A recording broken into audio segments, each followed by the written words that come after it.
नमस्कार बच्चों, मैं नेहा सेन नव भारती परिवार में एक बार फिर आपका हार्दिक स्वागत करती हूँ और ले चलती हूँ आपको कक्षा 10 की पाठ्य पुस्तक क्षितिज के काव्य खंड का पहला पाठ जो कि है सूरदास के पद की ओर। सूरदास के पदों को हम पहले भी पढ़ चुके हैं। कक्षा 12 के जो संत वाणी उसमें हम सूरदास को पढ़ चुके हैं।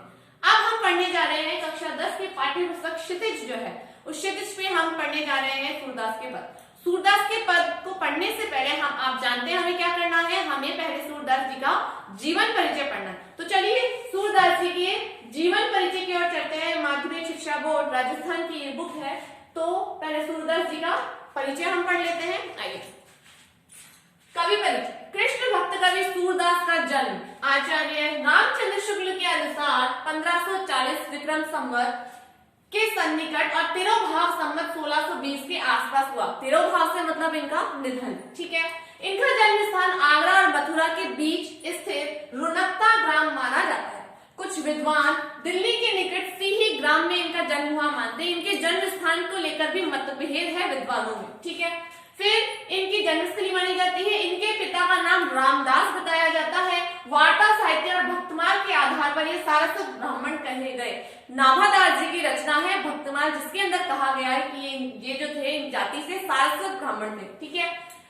साहित्य लहरी में एक पद है जिससे ये पृथ्वीराज के अमात्य तथा राजकवि चंद्रवरदाई के वंशज ब्रह्मभट्ट मालूम होते हैं। पृथ्वीराज रासो जिसकी रचना कार्य चंद्रवरदाई थे, तो साहित्य लहरी किसकी रचना है? सूरदास जी की रचना है। उसके अनुसार ये माना गया कि ये चंद्रवरदाई के वंशज माने जाते हैं।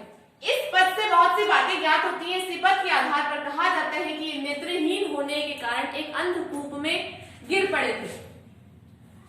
सूरदास जन्म से अंधे थे, इस बात का प्रत्यक्ष प्रमाण कहीं नहीं मिलता है।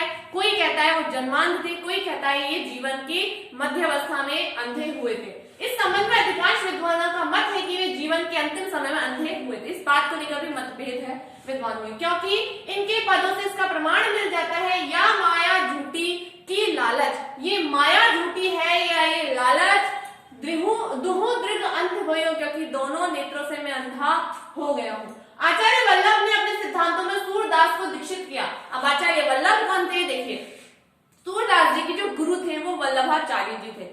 वल्लभाचार्य जी से मिलने से पहले जो सूरदास जी थे वो दीन भाव के या दास्य भाव की भक्ति किया करते थे, दैन्यता के पद लिखा करते थे। लेकिन जो वल्लभाचार्य जी ने इन्हें दीक्षा दी, किसमें? वल्लभ संप्रदाय में उन्हें दीक्षा दी। तो वल्लभ संप्रदाय में दीक्षित होने के बाद में जो सूरदास जी थे हमारे, वो किसके पद लिखने लगे?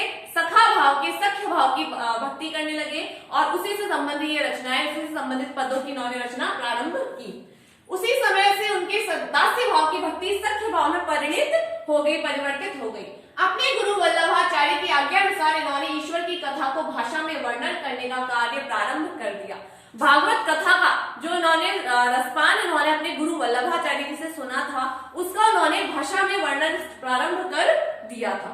सूरदास की उपलब्ध 3 रचनाएं हैं, सूरसागर, साहित्य लहरी और सूर सारावली, ठीक है। सूरसागर इनका प्रामाणिक, अत्युत्तम और सर्वश्रेष्ठ ग्रंथ माना जाता है। इनकी प्रसिद्धि का आधार क्या है? हमारा सूरसागर, जो इनकी कीर्ति को अक्षय रखने के लिए पर्याप्त है। सूरदास ने ब्रज भाषा का प्रयोग अपने काव्यों में किया है।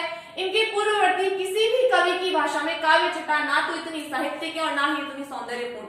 हिंदी साहित्य में सूरदास को सूर की उपमा मिली हुई है। मैंने आपको पहले भी बताया होगा, एक बार फिर बता देती हूँ कि सूर सूर तुलसी ससी उड़गन केशवदास, अब के कवि खद्योत है जह था करत प्रकाश। तो सूर यानी सूरदास को सूर्य की उपमा दी गई, तुलसीदास को शशि की उपमा दी गई। तो हिंदी साहित्य के सूर कहे जाते हैं। हिंदी साहित्य के सूरज कौन कहे जाते हैं? हमारे सूरदास जी, ठीक है।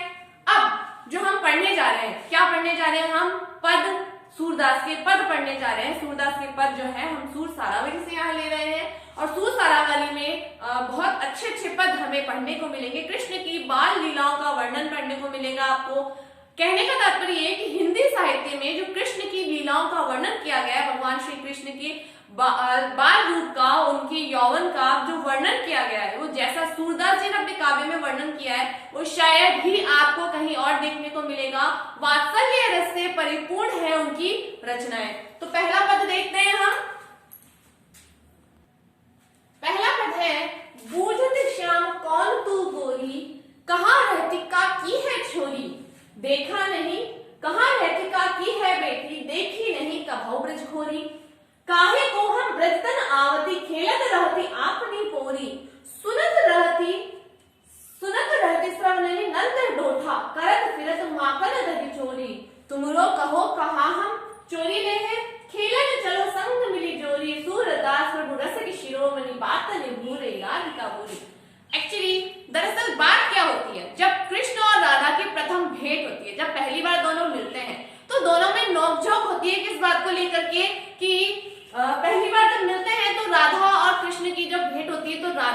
कृष्ण पूछते हैं कि तुम कौन हो, कहाँ रहती हो, किसकी बेटी हो, हमने तुम्हें कभी अपने इलाके में नहीं देखा, अपने क्षेत्र में तो आपको नहीं देखा।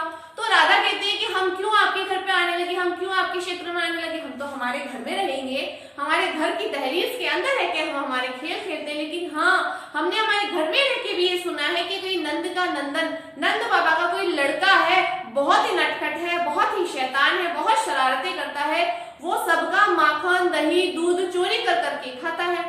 अब राधिका की ऐसी बातें सुनी तो कृष्ण को थोड़ा गुस्सा आ गया। अब कृष्ण जी को गुस्सा आ गया तो उन्होंने गुस्से में क्या कहा कि हमने तुम्हारा क्या चोरी कर लिया, हमने तुम्हारा तो कुछ चोरी नहीं किया ना, चलो हम साथ मिलके खेलने चलते हैं। और इस प्रकार बातों ही बातों में कृष्ण जी राधा जी को साथ में खेलने के लिए मना लेते हैं और दोनों खेलने के लिए चले जाते हैं। तो सूरदास ने इस पद के अंदर यही बताया है, देखिए, बूझत श्याम कौन तू गोरी, बूझत यानी पूछते हैं और गोरी यानी कि युवती, हे मतलब उससे राधा से पूछ रहे हैं कि तुम हे गौरी, हे युवती, तुम कौन हो।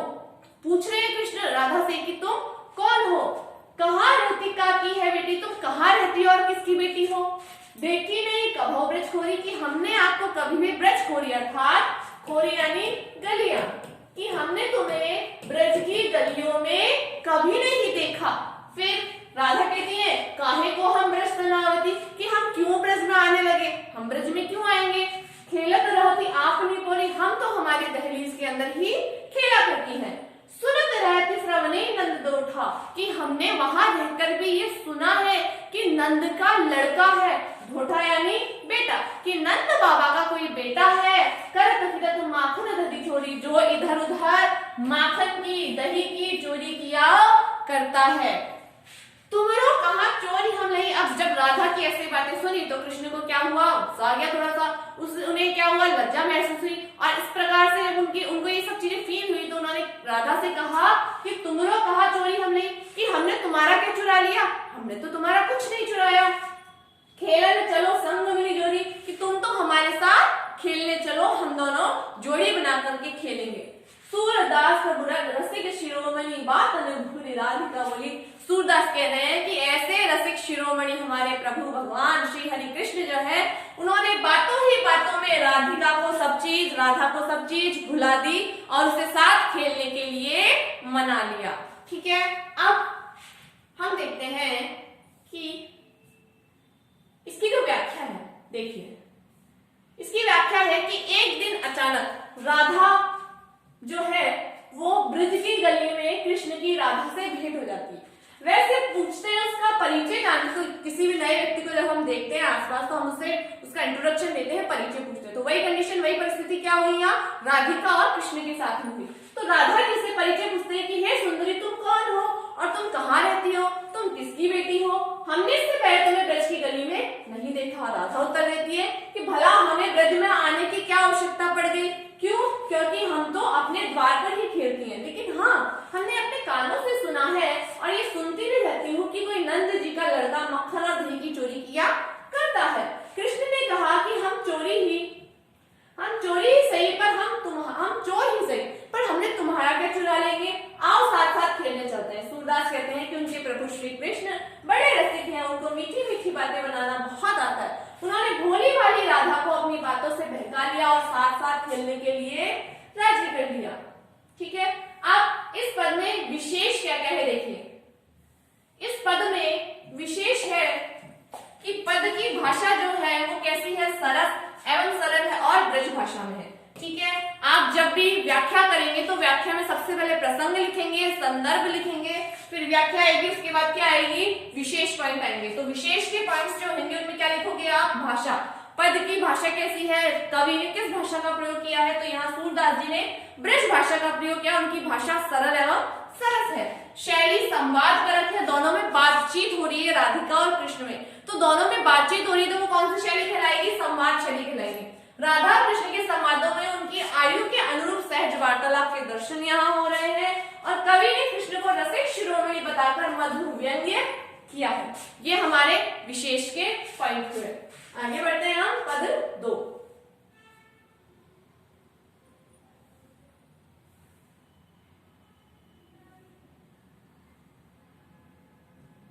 दूसरा पद है मधुकर श्याम हमारे चोर।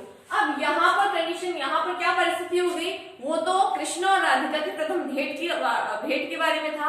अब ये जो दूसरा पद है, ये दूसरा पद है जब कृष्ण मथुरा चले जाते हैं, तो मथुरा जाने के बाद में वो उद्धव नाम के व्यक्ति जो होते हैं उनके चाचा भी लगते हैं रिश्ते में, और वैसे उनके सखा होते हैं, मित्र होते हैं, एक तरीके से ये सलाहकार भी उनके थे। तो वो किसे भेजते हैं, उद्धव को निर्गुण ब्रह्म का, योग का संदेश लेकर के गोपियों के पास गोकुल भेजते हैं। और वहां आने के बाद में जब उद्धव के द्वारा योग संदेश सुनाया जाता है, तो वहां पर गोपियां उद्धव को अपनी परिस्थिति के बारे में बताती हैं, उनकी किस प्रकार कृष्ण के विरह में जीवित है।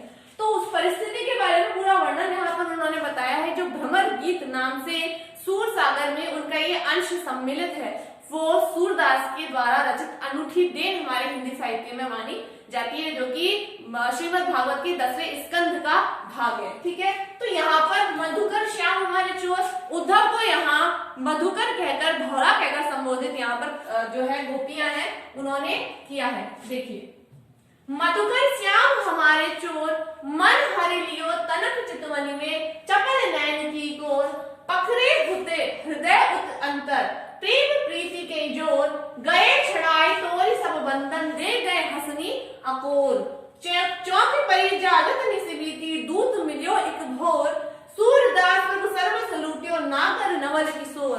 अब यहाँ पर जो गोपी है उसने अपनी परिस्थिति का अपनी किस प्रकार से वर्णन किया है। देखिए कि मधुकर श्याम हमारे चोर, कि हे भौरे, किसे संबोधित कर रही है, उद्धव को, कि हे भौरे श्याम हमारे चोर है, श्याम जो है वो हमारे चोर है। क्यों है, मन हर लियो तनक चितवनी में, कि उन्होंने हमारे मन को हर लिया है, एक हल्की सी तिरछी नजर से उन्होंने हमारे मन को हर लिया है, वश में कर लिया है। चपल नैन की को, यानी उन्हें तिरछे नेत्रों से जैसे ही हमें देखा, तो तिरछे नेत्रों से देखने मात्र से हमारा जो मन है, हमारा जो वश है, हमारा पूरा का पूरा हृदय जो है वो उनके अंदर, उनके अधीन हो गया है। पकड़े होते हृदय और अंतर, की हमने उन्हें बहुत जोर से अपने हृदय से उनको पकड़ के रखा है, प्रेम प्रीति की जोर और प्रेम रूपी बंधन ने हमने उन्हें बांध रखा है। पहले हम शब्दार्थ देख लेते एक बार। मधुकर अर्थात भौरा, थोड़ी सी चितवनी यानी दृष्टि, हुते यानी पकड़ रखे थे, हंसनी यानी हंसी, भौरा और सर्वस, भौरा यानी सर्वस्व और सब कुछ, नवल किशोर यानी हमें यहाँ कृष्ण को संबोधित किया गया नवल किशोर से, हरि लियो यानी चुरा लिया, चपल अर्थात चंचल, जोर अर्थात बल पर, अकोर यानी मूल्य और रिश्वत जो होती है उसे अकोर कहा जाता है, नागर अर्थात चतुर या चालाक, तनक यानी थोड़ा सा, तनिक यानी थोड़ी सी, फिर नैन यानी नेत्र, कोर यानी कोना या पकड़े यानी पकड़ना, छड़ाई यानी छुड़ाकर, निसी यानी रात, भोर यानी सवेरा। ठीक है, तो यहाँ पर क्या कह रही है, देखो गोपियां की हे मधुकर, हे भोरे, कृष्ण हमारे चोर हैं, श्याम हमारे चोर हैं, क्योंकि उन्होंने हमारे मन को तिरछी नजर से देखने मात्र से ही अपना बना लिया है, हमारा मन उनके वश में हो गया है एकमात्र तिरछी नजर से देखने के कारण। पकड़े होते हृदय और अंतर, हमने उनको हमारे हृदय में पूरी तरीके से जकड़ के रख रखा है, प्रेम रूपी बंधन में हमने उन्हें बांध रखा है, गए छड़ाए तो सब बंधन, और वो प्रेम रूपी बंधन, वो हृदय में बसाना, जैसे हमने उनको अपने मन में बसा रखा था, वो सारे बंधन तोड़ करके दे गए हसनिया को, सारे बंधन तोड़कर वो छुड़ा कर चले गए हैं, और रिश्वत में, अकोर अर्थात रिश्वत में घूस जो होती है, वो रिश्वत के रूप में हमें हंसी दे गए हैं। ठीक है, चौक परी जागत निसी बीती, जैसे ही रात बीती, वो एक रात के सपने के जैसा था वो सब, जैसे ही रात बीती हमने आंखें खोली और हम उठे, दूत मिलियो एक भोर, उठते ही हमें इनका एक दूत मिल गया, सुबह सूरदास सर्वस्व लूट्यो, और उस दूत ने आकर के हमें जब योग रूपी संदेश दिया तो हमारा सर्वस्व ही लुट गया। और वो लूटने वाले कौन थे, नागर नवल किशोर, वो कृष्ण भगवान, उनको नागर नवल किशोर की संख्या दी गई है, उपमा दी गई है, तो वो कृष्ण भगवान, वो श्री हरि भगवान कृष्ण ने हमारा सर्वस्व लूट लिया। सूरदास गोपियों के माध्यम से यहाँ अपनी परिस्थिति का वर्णन कर रहे हैं। तो जब उद्धव जी आए, उद्धव जी को यहाँ पर गोपियों ने अपनी परिस्थिति का वर्णन यहाँ किया है। ठीक है, एक बार देख लेते हैं इसकी व्याख्या और हम लोग देखिए।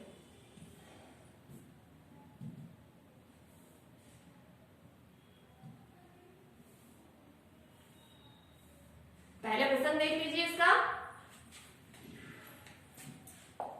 प्रस्तुत पद महाकवि सूरदास की रचना है, ठीक है।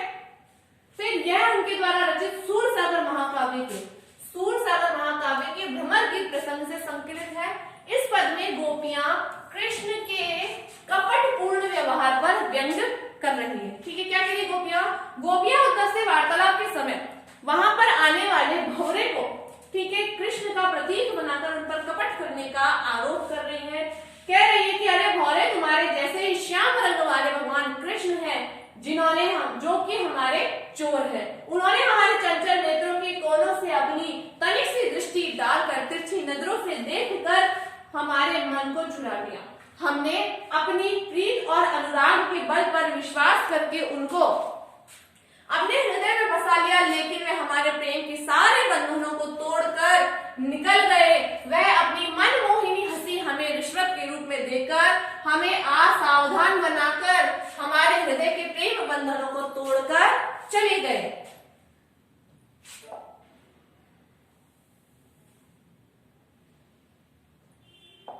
हमारे हृदय के प्रेम बंधनों को तोड़कर चले गए। इस चोरी और कपट का पता चलते ही हम लोग चौंक कर जाग पड़े, जैसे डरावना सपना हमने देख लिया और उस डरावने सपने को देख करके हम चौंक करके जग गए, और वो रात बीत के क्या हो गया, सवेरा हो गया, ठीक है। हमारी सारी रात जागते ही बीती। फिर हमें उनका एक दूत मिला जो कि संदेश लेने वाला होता है, मिला। उसने अपने योग के संदेशों से हम लोगों को बहुत दुखी किया।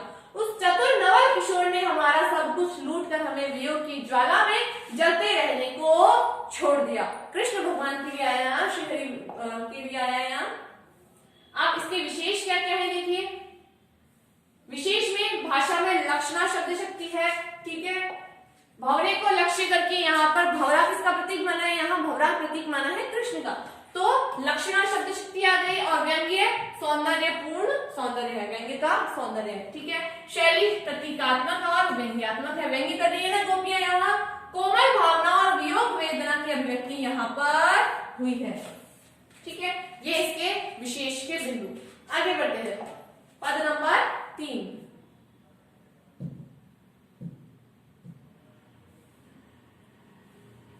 तीसरा है, देखिए, संदेश मधुबन कूप भरे, ठीक है। अपने तो पठवत नहीं मोहन, हमरे फिरी न फिरे, जिते पथिक पठय मधुबन को बहुरी न शोध करे, के वही श्याम सिखाए प्रबोधे, के कहूँ बीच मरे, कागज गरे मेघय मसी खूटी, सरदव लाग जरे, सेवक सूर लिखन को आंधो पलक कपाट अरे। अब यहाँ पर देखो, पहले शब्दार्थ देख लेते हैं इसके हम। देखिए, संदेशनी अर्थात संदेशों से, मधुबन मथुरा को कहा गया है, कूप अर्थात कुएं, पटवत अर्थात भेजते हैं, फिरी इसके बाद, न फिरे नहीं लौटे, जिते अर्थात जितने, पथिक यानी मथुरा जाने वाले राहगीर या यात्री, पठय यानी भेजे, बहुरी यानी फिर, शोध यानी खोज या सुध, प्रमोधे यानी वश में करना, सिखाई यानी बहकाकर या सिखाकर, कागज अर्थात कागज, गरे यानी गल गए, मेघ यानी वर्षा से, मसी यानी स्याही, ठीक है।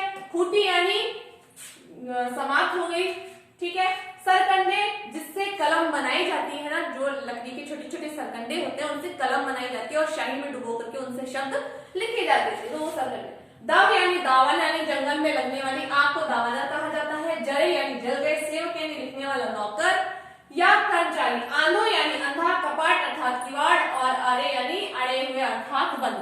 अब क्या कहना चाह रहा है कवि, ये देखिए, कवि कह रहा है, सूरदास जी वर्णन कर रहे हैं कि अब गोपियों ने उद्धव से ये कहा कि हमने जितने भी संदेश कहाँ भेजे, मथुरा में भेजे, तो मथुरा में हमने इतने संदेश भेजे कि वहां के कुएं तक भर गए होंगे हमारे संदेशों के पत्री से। संदेश लिख करके भेजते हैं ना, तो लिखने के लिए जो पत्री होती है, उन पत्रियों से मथुरा के कुएं भर गए होंगे सारे के सारे, लेकिन एक भी संदेश का जवाब हमें वापस नहीं मिला, हमें उत्तर नहीं मिला किसी भी संदेश का। तो संदेश का उत्तर न मिलने के क्या क्या कारण हो सकते हैं, गोपियां मन में सोच रही है। तो क्या सोच रही है, देखिए, कि संदेश मधुबन कूप भरी, कि हमारे संदेशों से मथुरा के कुएं भर गए होंगे।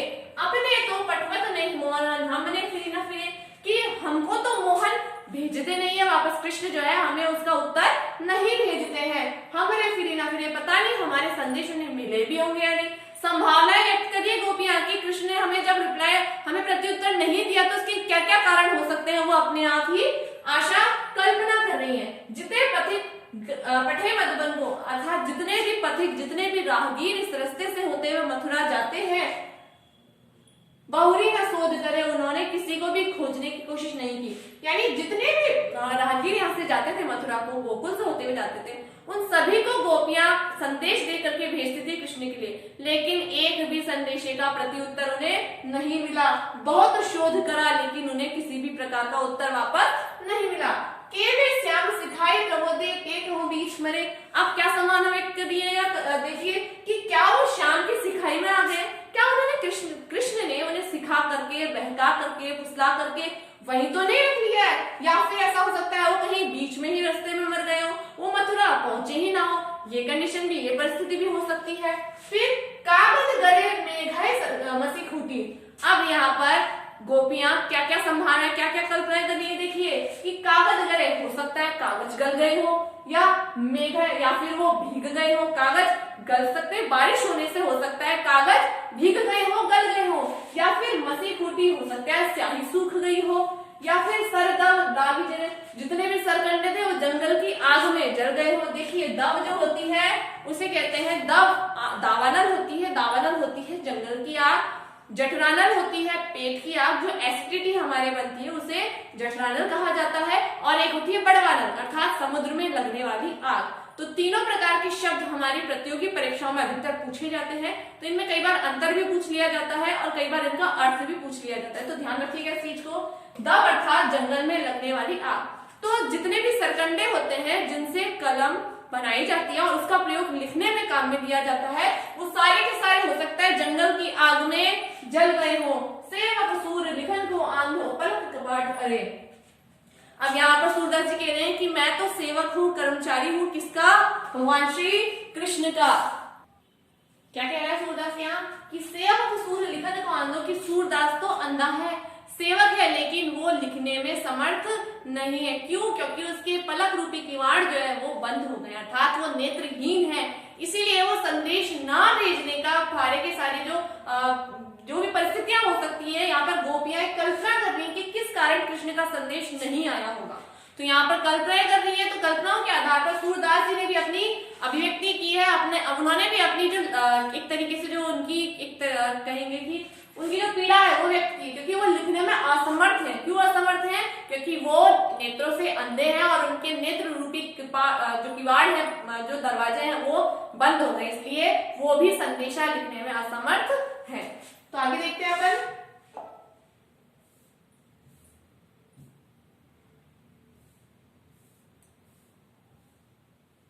देखिए संदर्भ प्रस्तुत पद कवि सूरदास के सूर सागर काव्य ग्रंथ में संकलित है। ठीक है, यह भ्रमर गीत नामक प्रसंग से लिया गया है, हम सभी जानते हैं।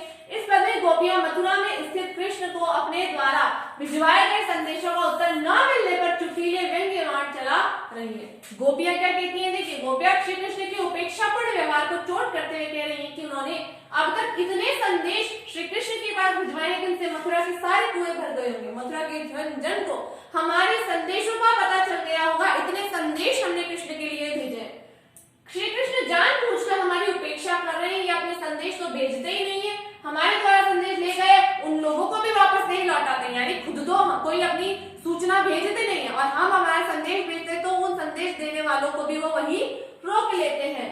ऐसा लगता है कि कृष्ण ने उनको बहकाकर अपने साथ मिला लिया है, लौटकर नहीं आने दिया, या फिर वे बेचारे हो सकता है कहीं बीच में ही मर गए हो।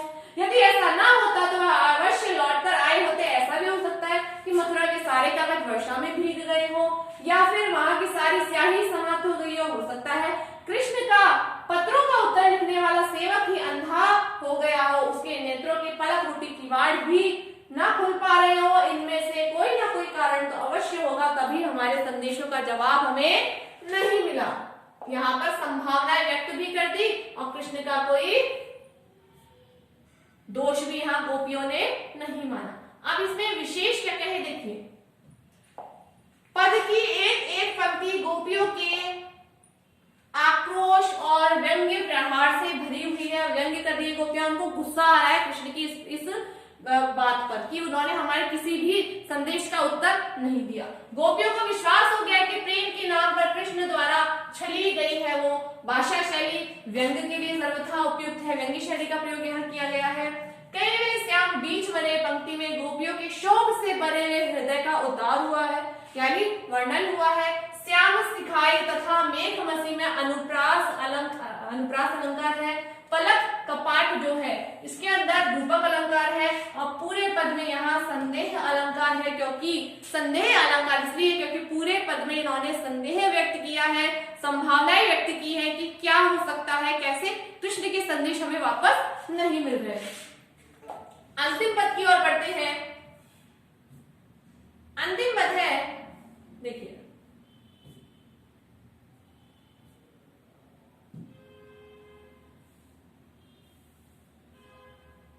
अब गोपियां कह रही है उद्धव से कि उद्धव मन माने की बात है, ठीक है, मन माने की बात, दाग छुआरा छाड़े अमृत फल विष कीरा विषहा, ज्यों चकोर को दे कपूर कोई तजी अंगार आघात, मधुप करत घर फोरी काठ में बंधत कमल के पार, ज्यों पतंग हित जानी आपनो दीपक सो लपटा, सूरदास जाको मन जासो सोई ताह सुहार। अब यहाँ पर जो गोपियां हैं उन्होंने उद्धव को ये बताया कि जिसके मन को जो अच्छा लगता है ना वो उसे वही करना अच्छा होता है, यानी जिसको जो अच्छा लगता है वो वैसा ही करता है। और वर्तमान परिस्थिति में यही चीज हमें चारों ओर देखने को मिलती है कि जैसा जो व्यक्ति चाहता है वो वैसा ही करना चाहता है।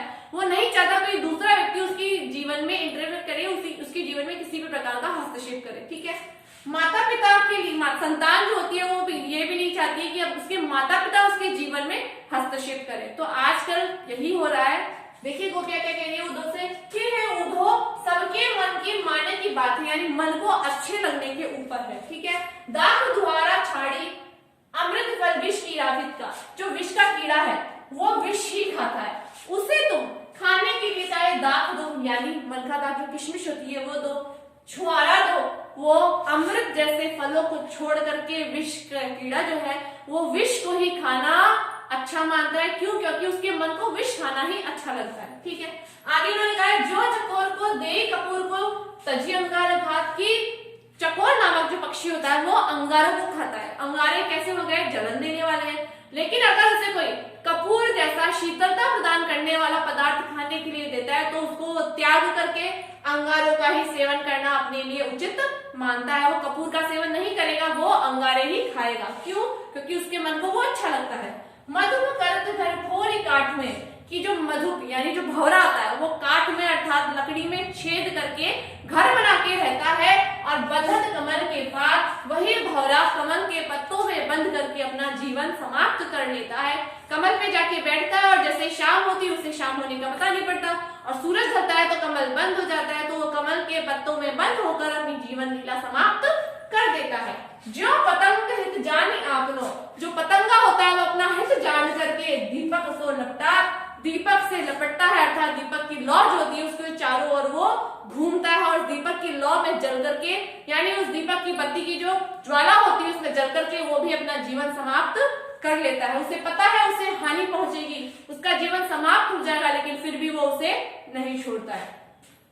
सूरदास जाको मन जासो सोहिता सुहा, सूरदास जी कह रहे हैं कि जिसके मन को जो अच्छा लगता है वो वही कार्य करता है। अर्थात गोपियां हैं, सूरदास गोपियों के माध्यम से ये बताना चाह रहे हैं कि गोपियों को भगवान श्री कृष्ण के प्रेम में बंधे रहना अच्छा लगता है, इसीलिए वो योग संदेश को न मान करके भगवान श्री कृष्ण की सगुण भक्ति करने में ही विश्वास रखती है। आगे देखते हैं।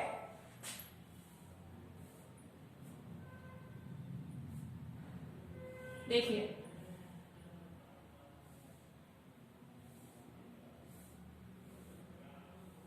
सरस गज भाषा का प्रयोग हुआ है, ठीक है। शैली भावात्मक है, शैली भावात्मक है। उद्धव के उपदेशों और तर्कों का गोपियों ने अपनी प्रेम विविधता के नम्रतापूर्ण खंडन किया है, यानी जो उद्धव योग रूपी संदेश लेकर के आए तो उनका खंडन कैसे किया है इन्होंने? नम्रतापूर्ण, यानी प्रेम के पाश में बंधे हुए विभिन्न प्रकार के जीवों का उन्होंने उदाहरण देकर के इसमें बताया है। अनुप्रास अलंकार है, उदाहरण अलंकार है, दृष्टांत अलंकार इसमें बताया गया है, ठीक है।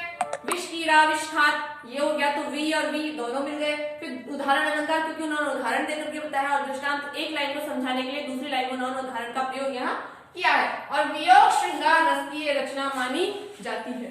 तो ये था हमारा सूरदास के पद कक्षा 10 की पाठ्य पुस्तक क्षितिज से।